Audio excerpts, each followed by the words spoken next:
All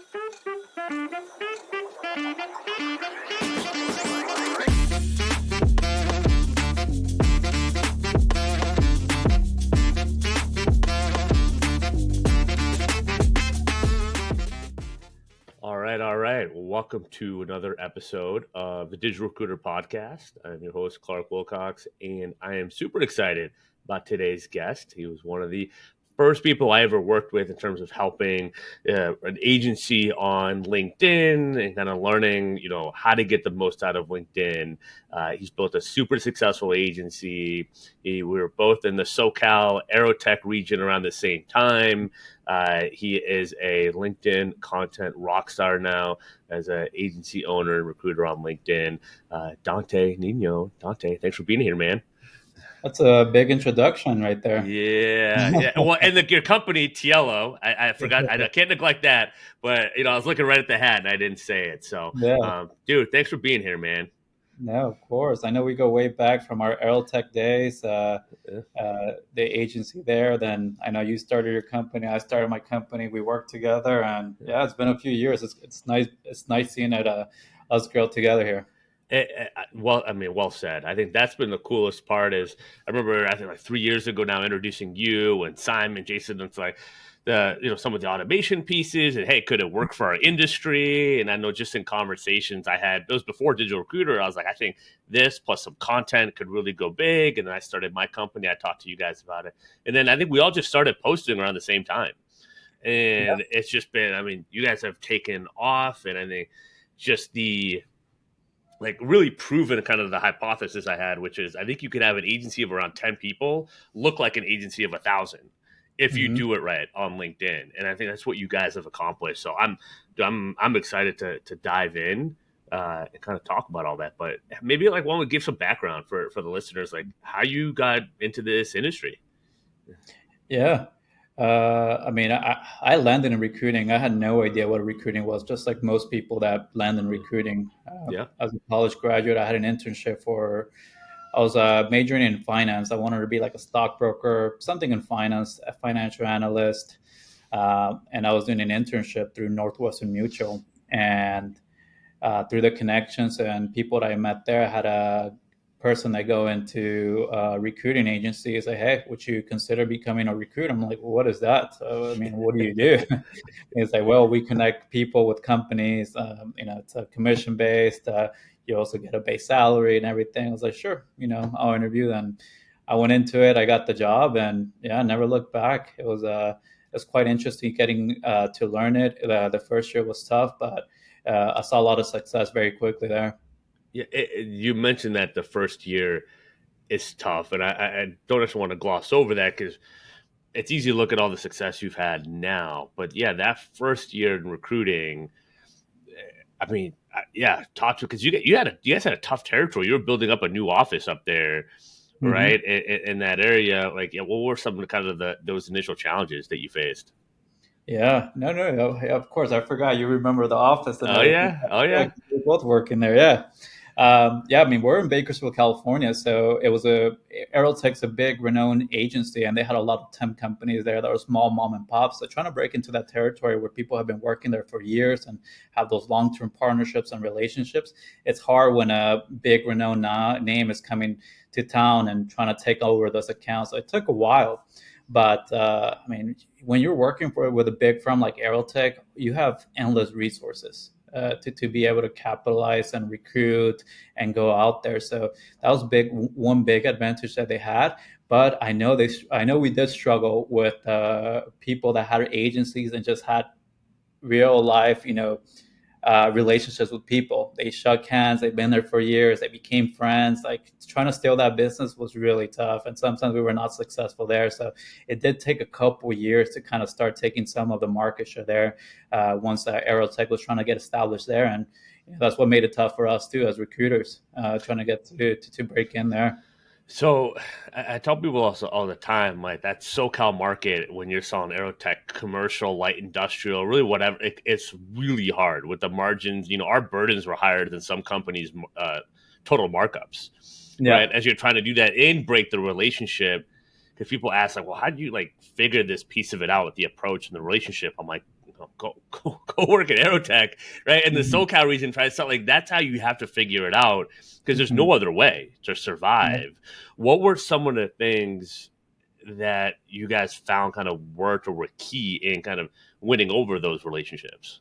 Yeah, I mean, we would always sell, the success that we've had over the last few years, and let them know that we have the resources for anything that comes up as well too. Because at Aerotech, we were not allowed to, move forward with an account that wasn't the fee that we were looking for. Yeah, Like they'd say, nope, you can't. Our DVO would be like, nope, you can't. Go get another thing, or go renegotiate. And it was tough, but I think once you knock enough doors, I mean, we had to see 10 client visits a week. yep, You're building those relationships. They'll give you a shot, and once you deliver, the work gets around yeah, there. And I mean, we're working at Aerotech. It's very hard to get into Aerotech. They have a very thorough interview process, and the people that they train, the training program, and everything made it. They were really successful in that way.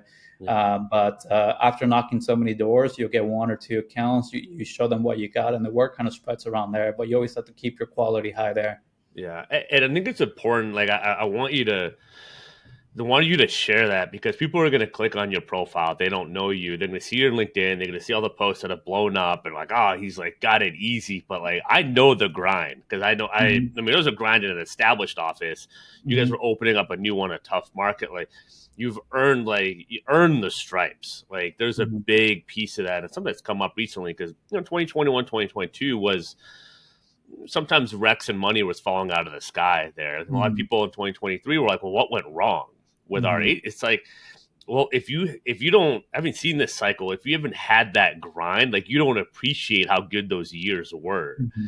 right? And I know that's one thing. Like it's just like it's probably got to be incredible for you now, right? You start your own firm and and I know that wasn't easy. But you kind of get there, you look back, it's like, I mean, you got to feel like you probably like earned it, right? Every step of the Hmm. way. Like that's what I think sometimes the new age recruiters miss out on. I think it's important to hear the stories and the origins. Like this is a grind in the beginning to Hmm. figure out those conversations, those relationships, and when you're and getting that timing, getting your shot, and then coming through on your shot, right? Hmm. And then the staffing, you place it, and then every week you got to hope they stay, right? Yeah. Like that too. Like I mean, that impacts the customer service piece so Hmm. much. Where I think it's missed in direct hire, right?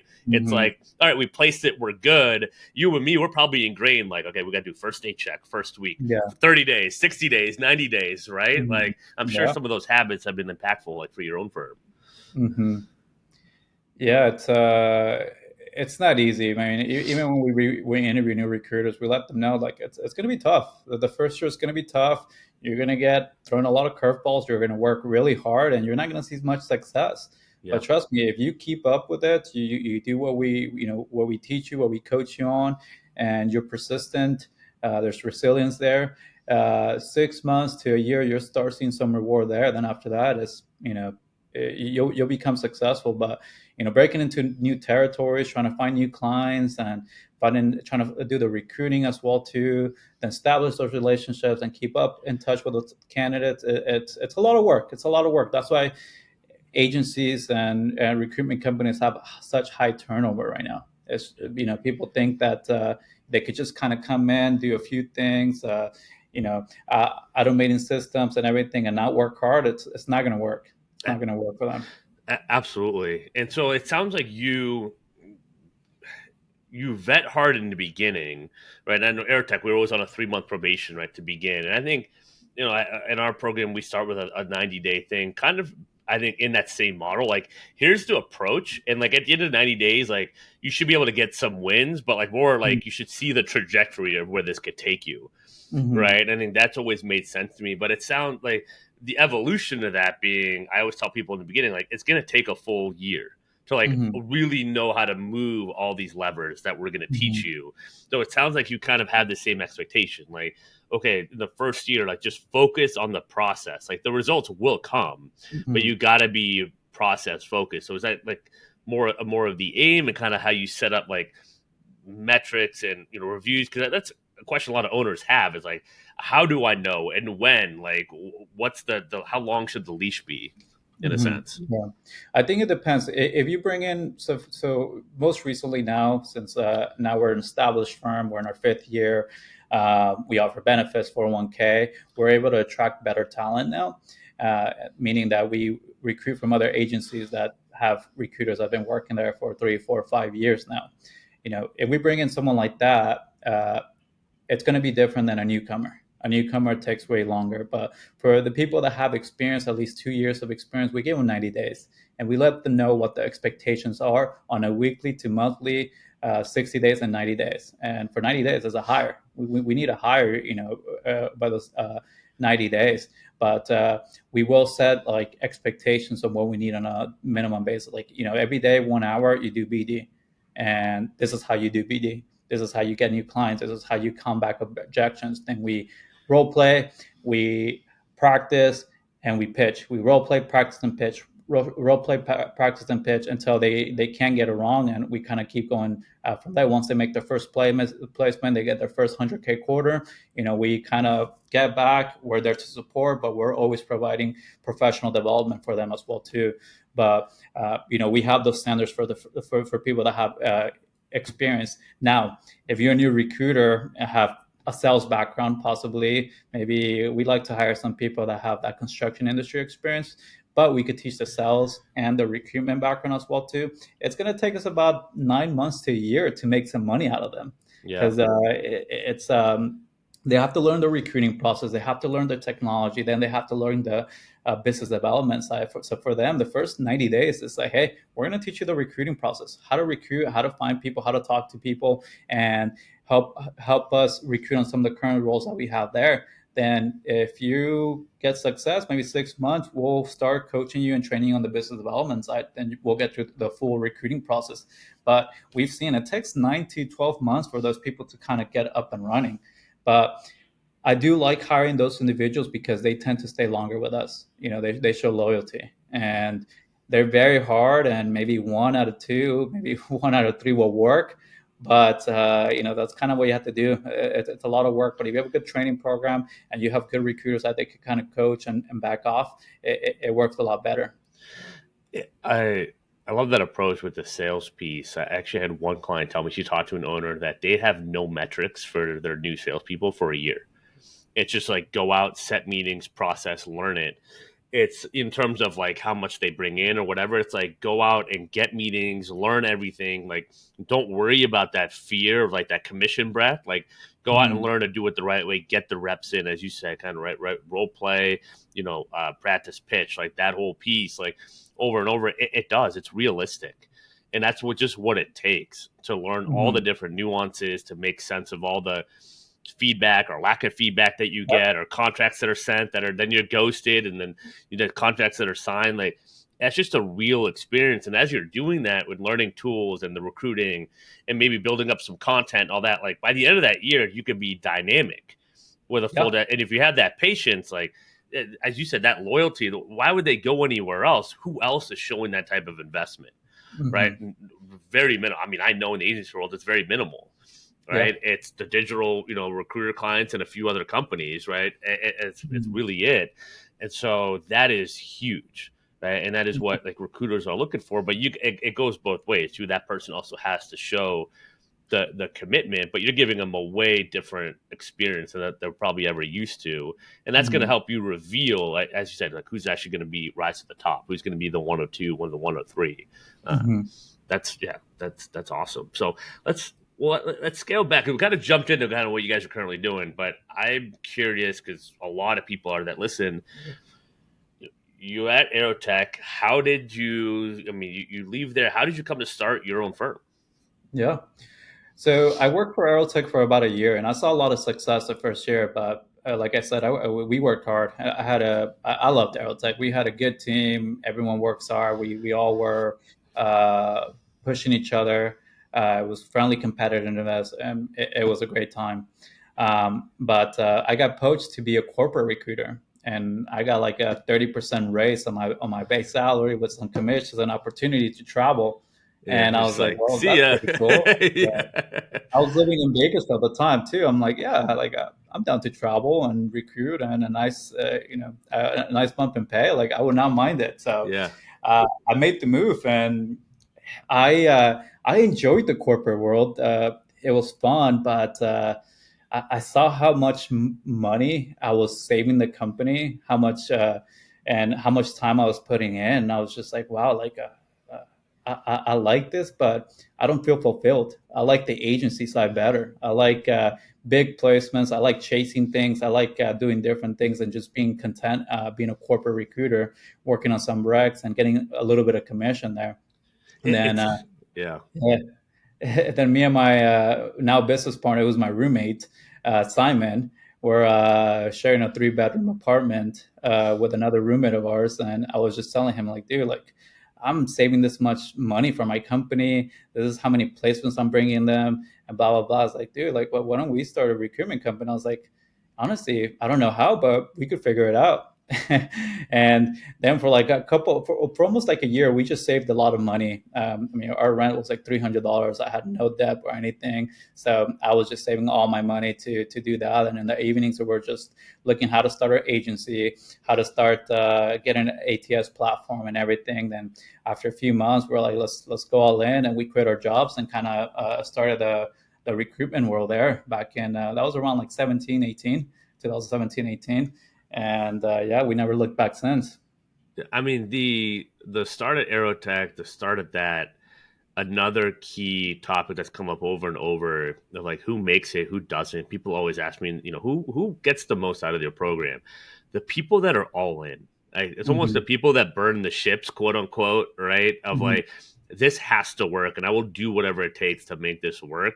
You have to have that in a Yep. sense. It's the common theme and denominator with all the successful agencies I see, like yours and you and Simon. Like, you guys are that way, and like I can vouch for. I've seen it, and Hmm. I'm not in the day to day, but like just in working with you and talking with you, like that's how it is. That's what it takes, And for those Yep. asking, Bakersfield rent is $300, right? But so it's not LA. It's probably even gone up since then. Yeah, yeah, definitely. It But was a 3 bedroom apartment. yeah. It was like $1,200. So it was like it was a shitty place. I'm not gonna lie. Yeah, it's a great place to save. So, Yeah. but I think that drive too. I mean, for you, you played college soccer, Division One. You were a captain. Hmm. Like, this is ingrained in you to just Hmm. like you just go. You train, you work, like you compete. Hmm. And I think knowing that about yourself, like that's what it makes. I mean, that's why Airtech always hired athletes, Hmm. right? I know Yeah. it's a big reason why they hired you. And I was never a college athlete. And, played high, decently high level high school sports and club, but it's like that mentality, right? Hmm. Of just like we just love to compete, love to win. Hmm. Like you have to have that, right? Yep. Like you almost like have to have it Yeah. I to mean, all it, this. Yeah, yeah. I mean, even like the digital recruiter platform that you coach and train, it works. If you post constantly and you do all your automation tools and follow up. But the thing is that people just expect that to be the only thing to be successful. It's like, yeah, no, it's not. You actually have to do the work as well, yeah, and you will be successful. But many people think that, okay, well, I'm gonna do mass outreach. I'm gonna wait around and see what pops up. It's like you will get some success there. I mean, it's good because I mean you're thinking smart, but you have to do the hard work as yeah, well too. yeah, And when you put those two together, you're gonna be successful. You do it for a certain amount of time. yeah. You have to, you run into results, but you have to have what's your top, like what's your value prop, what's your ICP, what's your top 20 going to be, right? Do you Hmm. have the contacts, the meetings, the reoccurring, how do you run the meeting, how do you run the call, how do you do the Hmm. follow-up, right? You have to have that plus the top of funnel, right? Your outreach, Hmm. automation. You even have to automate, but it's helpful if you're doing a lot of the things, especially full desk, right? Are you Hmm. automating candidates or business development, right? Are you posting Hmm. content, right? Are you taking those conversations and meetings you're having and Hmm. sharing that with the market and the marketing, right? And like it's all those things. That was one of the biggest lessons I learned in 2022, beginning of last year, was everything that we do starts with a sales coaching foundation. And Hmm. what is your sales plan? Who are you targeting? What's your vertical? What's your niche? Because without that, automation and content are fairly meaningless Yeah. without knowing where you're going, right? Yeah. As you said. So it's mandated with everything that we do. And this is even for people that have been at it for 20 years. Hmm. I just have to make sure I'm on the same page with them because presenting that digitally is a whole different skill, right? You Yeah. could be a seven figure, a multi-million dollar a year biller by yourself, but you still might have no idea how that translates digitally. And like that's what I Hmm. see over and over, or with like even people that are newer. So that's a Hmm. whole different skill set. But as long as you're doing the work, like we'll make it happen. Like it's Yeah. very doable. So yeah, Hmm. it's an important thing because it's something that comes up a lot, right? Hmm. Um, okay, so you built the firm, got the ATS, you saved money, you're paying almost no rent. What was the first few months? I mean, how long did it take you to get a client, the placement? Like, what was the first few months like? So that's the toughest part, and I always laugh back at it because many people would quit. But the first 9 months, we didn't make any money. We spent so much money. We lost a lot of money, but we landed our first client at I think at 12%.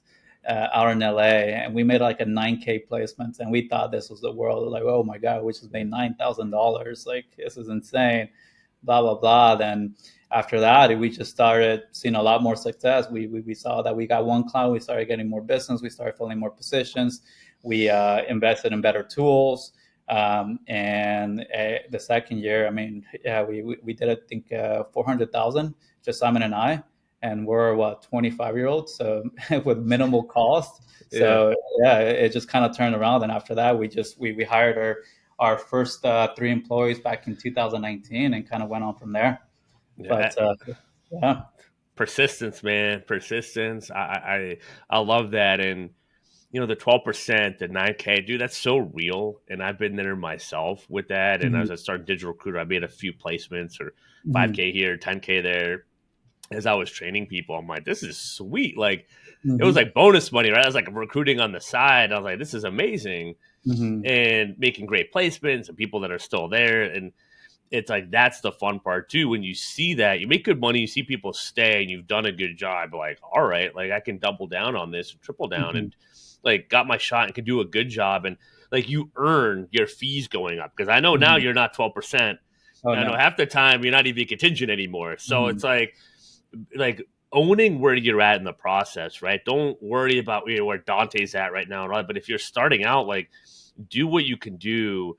You still qualified a good rec, right? You had Mhm. to get the placement. It still had to work out, like, but you can kind of give a deal, whatever, give you a shot. Like, there's no shame in that, but as long as you're framing it the right way, still qualifying it, doing all that good stuff, and not spinning your Mhm. wheels, like, if you have minimal tools and it's just you and some other person, like you can undercut, right, that bigger firm and all that all day, Mhm. left and right, and like that's how you can build the wins, right? Yep. So And you can be successful there too with lower fees. I mean, people always ask me, well, you know, why don't some companies work at 10% fees? I'm like, yeah, but now we don't work with those companies anymore because the tools and the processes and everything that we provide now, we just can't afford to work at 10% anymore. yeah. And if I look back to when we were starting, we did that 12% to now, it's a completely different world now. I mean, now we don't even want to look at deals at 25%. Like we're all 30% now. Like 30% is where we start now. And that's how we're being able to drive up revenue right now too. It's like, hey, you could drive up revenue two ways. You could just hire more people, make more placements, or hire more experienced people, larger fees, and that's less headaches. I mean, it's going to be harder to find those clients, but once you do, and you know how to pitch and you're successful, you're going to see a lot more success now. Because I mean, now this year we've had a couple closings already, and at 30%. And last year it was 20% to 25. Now it's like, no, we're doing 25 to 30. And if we're doing 25, there has to be a really good reason why we're doing 25% now. So I love this topic. I don't talk about it. I haven't talked about it a ton, but this is fantastic. The 30%. I mean, how much do you think that's attributed? I mean, you got an actual business, right? Like it's like set up. You guys are legit, office employees, all that stuff. But other agencies have that and aren't at 30%. How much has the brand impacted that piece of it? The brand plays a big part. I mean, if you look at our LinkedIn page, you look at our recruiters, we do have industry experience recruiters as well too. And even when we do a sales pitch with clients, we send them a whole pitch deck. We use a program called Quiller, Mhm. and we create a whole pitch deck of who we are, how much experience the recruiter has, where are the markets that we target, and why we be a good fit, and these are our resources. And after that, we provide candidates that we think would be a good fit for them, and we send them our website, and we send them, we also send recommendation letters too. We let them know, hey, we worked in similar roles in similar companies in other states, and we send a whole pitch deck, recommendation letters, our website, who we are, what we do, what we've done, and kind of present it there. And now when they see that type of caliber of email and presentation, they see like, okay, this is why we charge 30%. And with our recruiters as well too, when we do submissions, we do a whole like biography of a candidate, how much they're looking for, reason for looking, certifications, interview availability, everything. And we even dubbed the resume to make it look nice and pretty. And once we do that to all our clients, they're like, okay, well, you guys are not just your small mom and pop recruitment firm who just sends over resumes. Like, no, we're talking to these people, we're getting to the nitty and gritty, and that's why we justify the 30% of quality that we bring into the table as well too. So that's how we justify it. It's amazing. This is a point that a lot of people, I think, struggle to grasp when I'm talking to, because they don't even know it's possible to get to this level. But the brand, if you figure out the content, somebody automate, doesn't have to take that much time. But your ROI from that is crazy. To actually spend more time doing these things, closer to the money, more professional submittals, right? Being in more places, building that network, specializing in the candidate pool, getting referrals. Like, you're able to spend more quality time on the phone while the brand is doing a lot of the heavy lifting Mm-hmm. to build that exposure. Like, that's the balance. It's not either or, it's and, right? It's like Mm-hmm. brand to open up the space, increase that leverage and authority to spend more quality time with the key things of the recruiting piece that most people just fly through, right? Mm-hmm. Like, submittals that don't look great or aren't buttoned up, or that candidate rapport, that market, like just people knowing who you are, right? Because there's people that talk to you, they're like, oh, have you heard of Tiello? And I'm like, oh, I have, right? I get that from recruiters, Mm-hmm. right? And I can give them backstory and all that, but there's thousands, tens of thousands of agencies, right? Mm-hmm. But you're the only name that really gets brought up that's anywhere under 100, 500 employees, right? Yeah. That people kind of know about. And it's like, that's the advantage that you built for yourself. It's the quality on the back end that you can Mm-hmm. improve. That's what people miss out on. And they're like, Mm-hmm. oh, I just need to hire more people. I just need more tools. I'm like, or you could leverage what you have Yeah. and then spend time on that and make it way better. And as you said, you don't necessarily have to hire more people. What if you just raise some of your prices? Mm-hmm. Right? Because Yeah. you offered a better experience, and Yeah. like that's what you guys have valued, which I commend you for, because Mm-hmm. that's the secret sauce in a sense. Now it's Mm-hmm. hard to do, that's why we can Yeah. share it, and like most people can't do it. That's Yeah. okay, but like that's And, the key. yeah, and it takes time, to be honest. I mean, Yeah, if you look back to the time that I think I started posting a little bit earlier than you, yeah, then you got into it. But when we both started, I got zero likes. It was so awkward posting. I yeah. was like, oh man, what are people gonna think? 50 And views, 100 views, right? yeah, I got like 40 likes and 70 likes, and I thought I was a hot shot. And then yeah, I had the spreadsheet. I have 3 weeks in a row of single digit likes. After yeah, that, I was like, oh man, all right. Like, maybe I'm not as good as I thought I was. yeah. Yeah.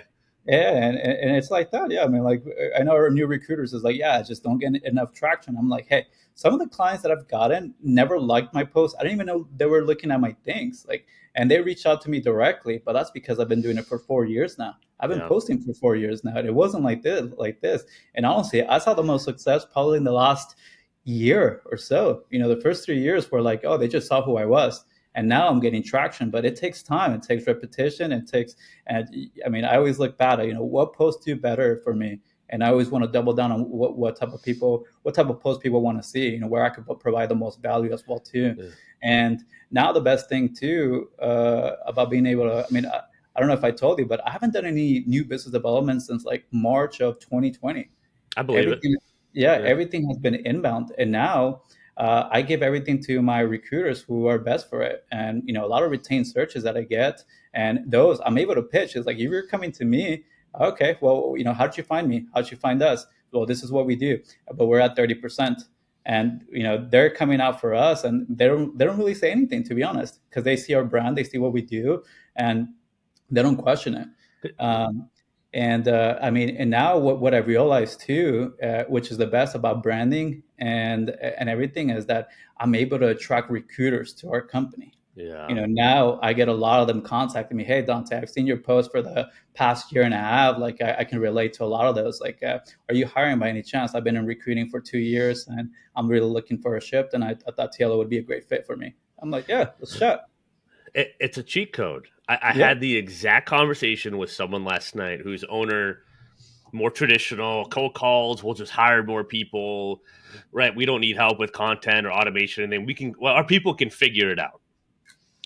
Best of luck. No problem. Right. I get that. In the recruiter who I talked to me, he's like so frustrated. He's like, I know we need this because, and I was like, yeah, like the branding opportunity, the types of recruiters you can get, the types of leads that you can get, it's a gold mine. And that's why I've had that with digital recruitment. I've had amazing people reach out and Hmm. want to just be part of this Hmm. because of the vision and the brand. And I'm like, yeah, someone that speaks my language and trying to do Hmm. things the right way. And I know you get people the same way. Great recruiters are drawn to great recs that close. Like Yeah. it's as simple as that, right? So it's like you're Hmm. trying to get that out there, and the amount of headaches you can save because you have the pick of the pool in a sense, Hmm. right? You can afford to, you can pick the best of the best, and they're grateful to be there, right? And for that opportunity, and so many of those incentives that it's sometimes hard to pull out of new recruiters, Hmm. you really don't have to worry about because they know how big of a deal it is to start working with your firm, and Hmm. you guys don't act that way at all. It just is like it really is. You've built a great opportunity. As you said, it's a lot of work, but man, those are the rewards that Hmm. it can pay off 2 3 years down the line if you kind of just commit to doing it the right way early. Yeah, stay consistent. It's that simple. You know, I commit to 4 or 5 times a week post, and I've been doing it for 4 years now. And you know, I've seen it the last year that it just kicked off. So Yeah. it takes It, time. and you just kind of figure it out, right? From the post, like what works, what doesn't work. Like the market will tell you, Hmm. right? The market will tell you directly, indirectly, right? People like on the program, they'll be like, yeah, post it. I got a message. Oh no, they're like, oh, I got a message, and it was kind of out of nowhere. I'm like, did you post that morning? They're like, yeah. I'm like, yeah, it was the post.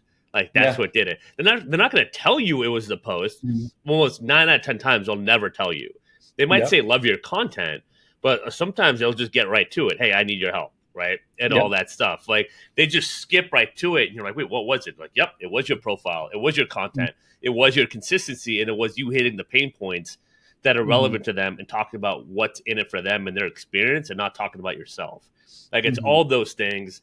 That's how you get the inbound leads, right? But they're never going to tell you their journey unless you get on a call and you eventually ask them, maybe, right? But like Hmm.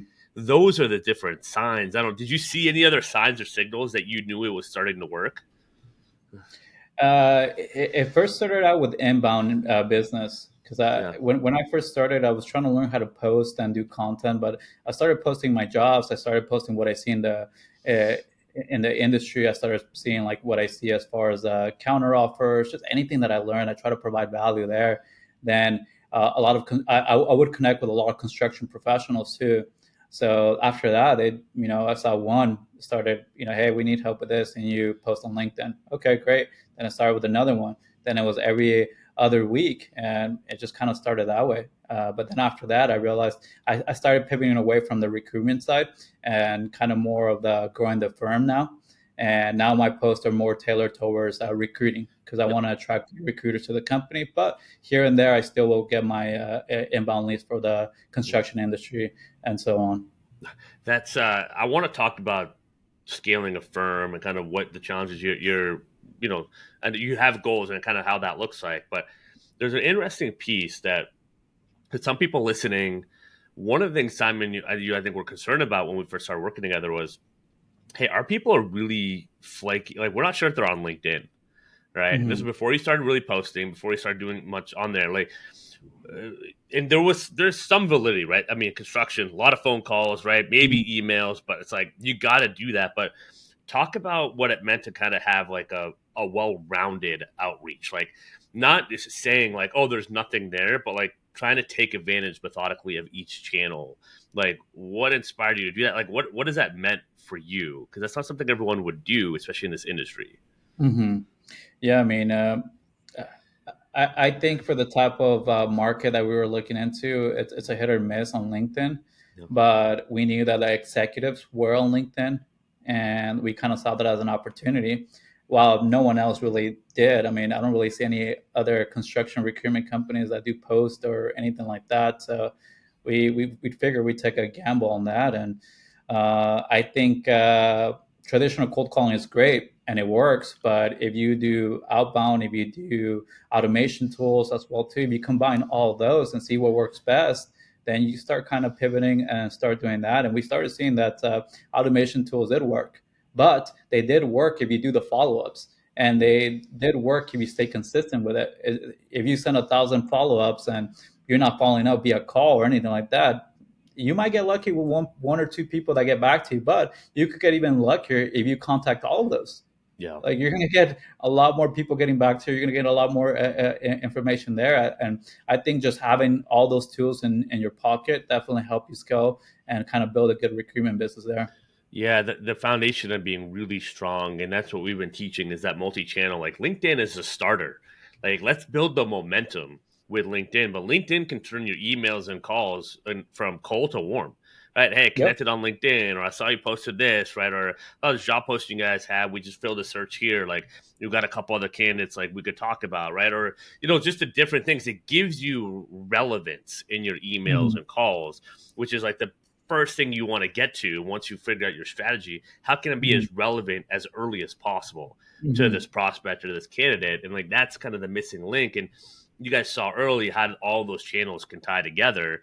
And once you Mhm. do it right, there's enough hours in the day to really be effective. You don't Mhm. have to spray and pray. You can build a dream 100, a top 50, Mhm. and just be in that realm, and you're going to Mhm. get what you need, right, Yeah. in due time. So yeah, Yeah. it's Yeah. And, kudos. and I think people always struggle on how to get good clients, how to find great clients. And Yeah, something that I've realized and something that we do yearly now is like, all right, let's look at 2023. What were our top 20% revenue clients? Who are they? What are the size of the companies? Where are they located? What type of work do they do? How many employees do they have?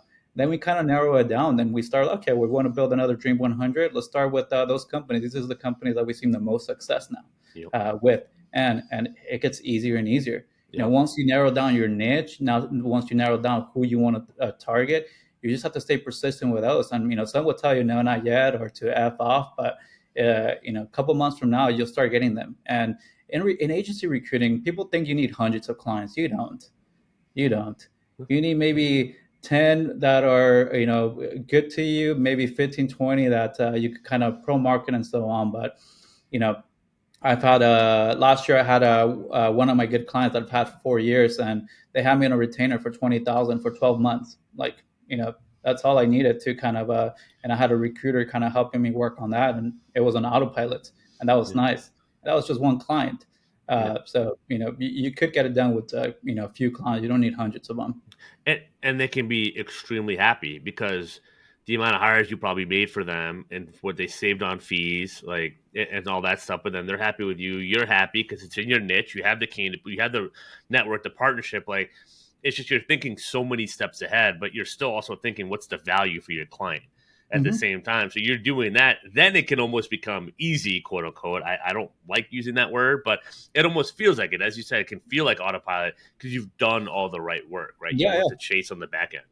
Yeah, yeah, no, of course. If you set it up right and you kind of learn the market, learn your client as well too. I mean, this client, we probably made like 8 placements on just alerts and targeting those people that they wanted all the time. So we would get them on our inbox every morning, and we had a recruiter just cold calling all those candidates that pop up on alerts, and we just send them over Yeah, to what they wanted. And they were extremely happy. But we learned the process, we learned what they wanted, we set up the systems right, and now it was just follow up with the candidates that popped up open to work or on Indeed or on ZipRecruiter. And they were happy. We saved them, I think it was like 52%, almost like 180,000 in fees. yeah. And it was okay. I mean, I don't mind it. We had a recruiter that just worked on autopilot 1 hour, 2 hours a day, and that's it. Move on to the next thing. In that pricing model, that's what I tell people. It's typically you want to look at saving the 40 to 60% in fees if you do Hmm. a model like that. Typically seems to be the sweet spot, because I get people asking me about like the retained RPO type model, and Hmm. that's typically what you're looking at. If the partnership there, obviously the recs are going to close, all that good stuff, right? It's a good place to be. That's kind of what it looks like, right? For anyone listening, like, wait, Hmm. how do I pitch that? What should I look at? That seems to be the sweet spot, right? Is Yep. is that 40 to 60% range, or even 40 to 50, yeah, Hmm. on fees Yep. saved. Yeah. So awesome. I love that. Love that story. So you're at a really good spot now. You're talking to more recruiters.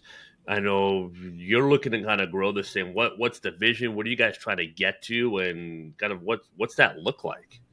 Yeah. I think in the next 5 years, we want to get to 100 recruiters all around, and kind of take over the construction, the AEC market. Yeah, My goal and vision for the company is that we want to get really, really, really good at recruiting and getting clients as well too, and keeping them for the long term as well too. But anytime a client that it's in the architecture, construction, engineering side, and they want to hire a construction professional, I want them to think of Tiello. yeah, Hey, well, we need to go to Tiello. They do their job work, they do their job right, they know the people, they know the clients, they know everyone because they've been around and they market everywhere.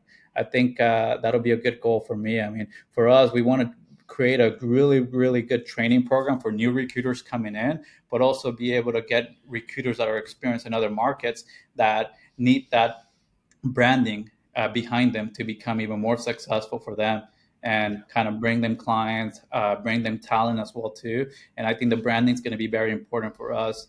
I mean, it's taken us years to kind of create this. I mean, we're launching a new website here soon, but I think the branding is going to be very, very important for us, and we want to tailor it towards the AEC market yeah, going further. And it's already happening. We're already seeing some recruiters that are in other firms that the firms might do IT, finance, and maybe a construction side, and now they want to come work with us because when they try to sell it and pitch it, they look at us. They're like, "Oh, these people just work in our industry, in our niche. We want to work with this person instead of the person that works for, a tech systems yeah, or something like that." yeah.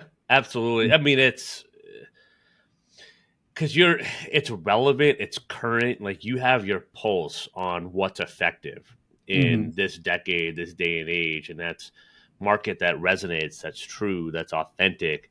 The work that you put out on the front end in the system, you guys are like you're intentional and diligent about every step of the process.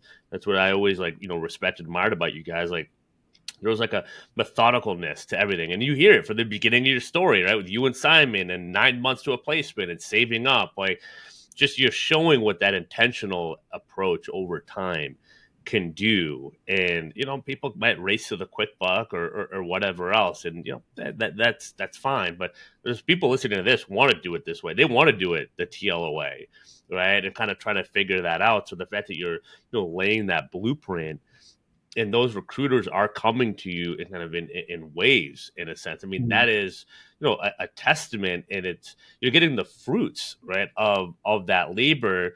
And I mean, I'm sure you're able to spend time like on like building out a proper training program, yeah, or like immersing veteran recruiters, and like, here's the Hmm. playbook for them, playbook for new recruiters. You're able to show that, like, Hmm. that's in an industry that is doing layoffs, and agencies, Hmm. maybe everyone's over hiring, or not giving opportunities a shot. I hear that left and right, and the way people are treated and all that stuff. It's insane Yeah. out there. So I mean, yeah, it's you're becoming almost a market of one with this approach, and I think that's to me is always the mindset people should have. Hmm. Like, not how do I be like every other agency, but how do I be the market of one, like the best Yeah. Tiello out Yeah.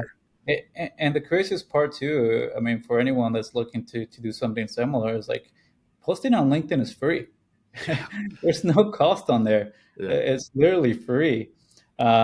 And like, I think there was a fact too that only like less than, it was, I think, 2% now, 2% of people that are on LinkedIn actually post on LinkedIn. yeah, So if you want to get started tomorrow, you're still way ahead of the herd. yeah, Like, you're way ahead.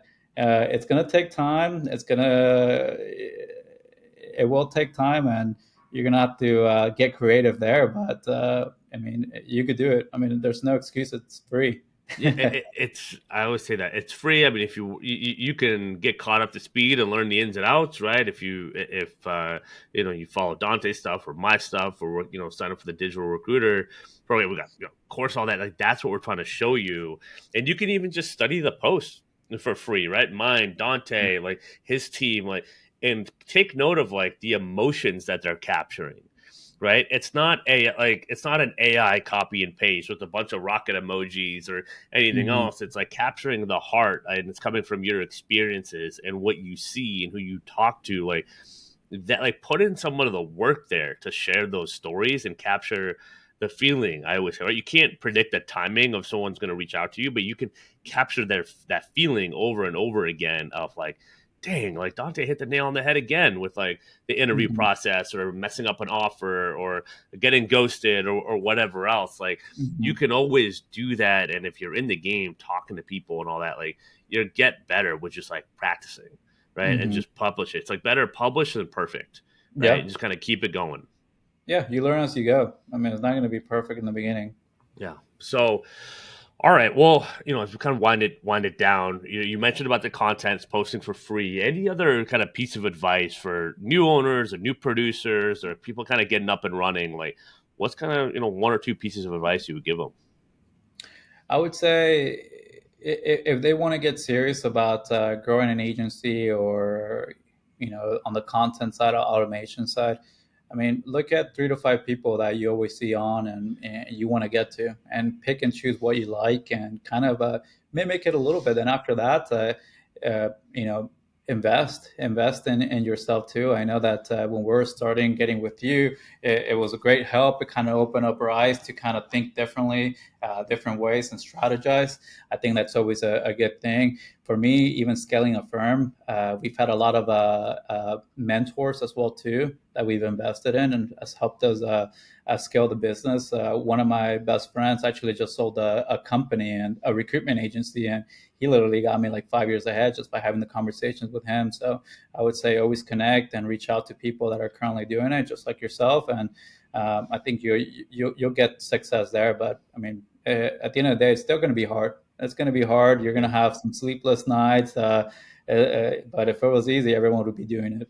It's true. And the only thing I would add to that, and I know you do it, is focus on what you can give, not what you can get Hmm. in those interactions, and kind of think about that because that's a new owners like Dante and a lot of other people. You get so busy that when someone just like approaches, it's like that they're open to they want to learn, but they're open to putting in the work and the giving and how can I help and whatever else. And it can be a like, it can be a comment. You like notice different things, right? If you're trying to figure out like how to network and build those relationships and all that, like focus on like how you can give, and you'll get way more too in the long Hmm. run, right? When you do all those kind of pieces, because people notice the ones that are showing up.